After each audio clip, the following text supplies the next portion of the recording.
Сәлем баршаңызға. Соңғы кездері байқасаңыздар, көшеде көбісінде Bluetooth құлаққаптар. Ал кезіндегі шнуровой деген мүлде жоқ, бірең-сараң адамдардан қана байқайсың. Но это не точно. Былай қарап тұрсаңыздар, сол Bluetooth құлаққаптар кішкентай болғанына қарамастан өте қымбат. Мысалы AirPods 2 60 мыңнан 80 мыңға дейін тұрса, ал оның Pro нұсқасы 130 мыңға дейін кетіп қалады. Ал егер сіздің ақшаңыз ол AirPods алуға жетпесе, базарға барып оның репликасын немесе Қытайдың бір күндік ноунейм наушниктерін сатып алғанша, оданша Қытай болса да тексерілген әрі сапалысын алған дұрыс емес пе?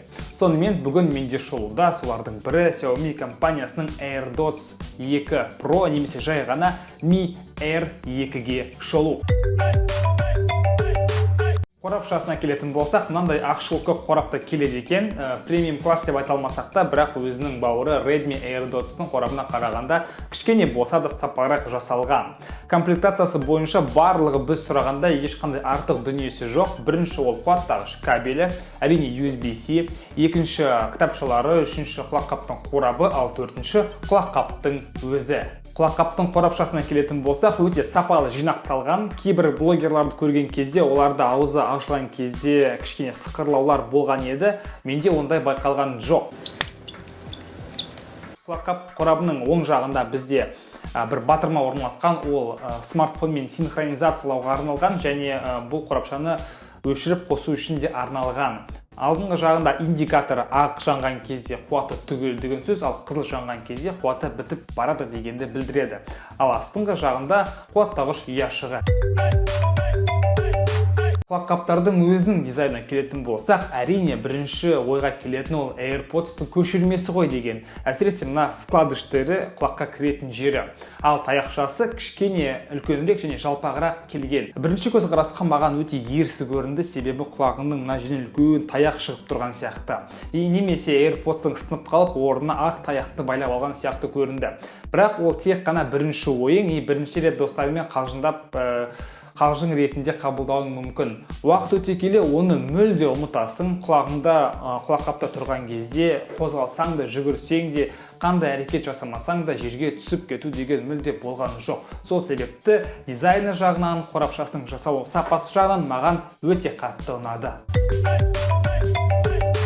Ал енді смартфонға жалғану жайлы. Егер сіздің телефоныңыз Xiaomi болатын болса, онда барлығы жақсы. Сіз қорапшаның аузын ашқан бетте AirPods сияқты бірден Xiaomi-ге қосыла береді. Ал егер басқа телефон болса, онда қорапшаның оң жағындағы батырманы 2 секундтай басқан кезде ақ индикатор жанып өшіп тұрады.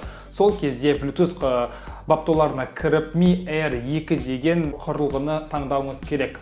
Сол кезде сіз құлаққаптармен смартфонды бірге байланыстырасыз. Бір жақсы жері бір рет қосылғаннан кейін екінші рет тағы да бұлай қосудың қажеті жоқ. Автоматты түрде құлаққаптарды құлағыңызға салған кезде бірден өлең ары қарай ойналып кететін болады. Бұл құлаққаптармен мен бір апта бойы уақыт өткізіп өлеңдер тыңдап жүрдім. Маған дыбысталуы орташа ұнады. Ұнамаған жері ол төменгі бас, яғни төменгі жиіліктегі дыбыстар.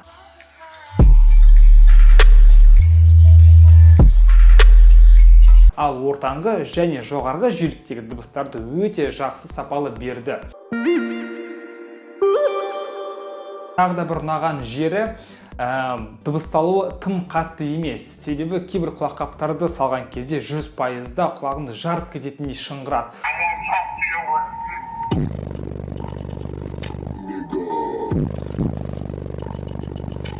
Бұл жерде ондай аса байқалған жоқ. Барлығы өз орнында, маңайында не болып жатыр, алдыңда не болып жатыр, құлағында болып жатқан барлық ақпараттар бір-бірімен гармонияға келіп, өте жақсы бір әсер аласың.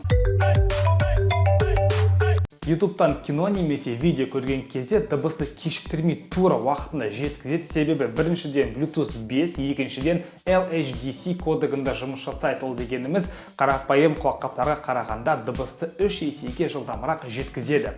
Жалпы бұл барлық смартфондарда қолдана бермейді, яғни не поддерживается. Егер сіздің смартфоныңыз қымбатырақ немесе жаңа нұсқадағы болатын болса, онда бұл сізде бар. Ал егер ескі нұсқадағы немесе арзанырақ телефондарда LHDC кодегі даже не поддерживается. Сондықтан да ол жерде сіздің құлаққапыңыздың дыбысы кішкене кешігіріп келуі мүмкін.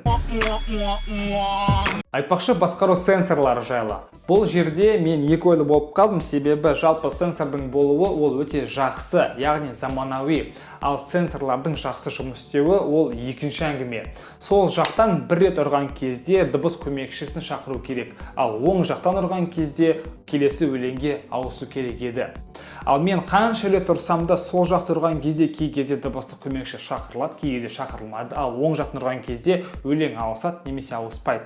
Ал егер мойнымды жан-жағыма бүйтіп былай қарай қозғалтсам, бітті, өлең тоқтап қалады немесе ауысып кетеді.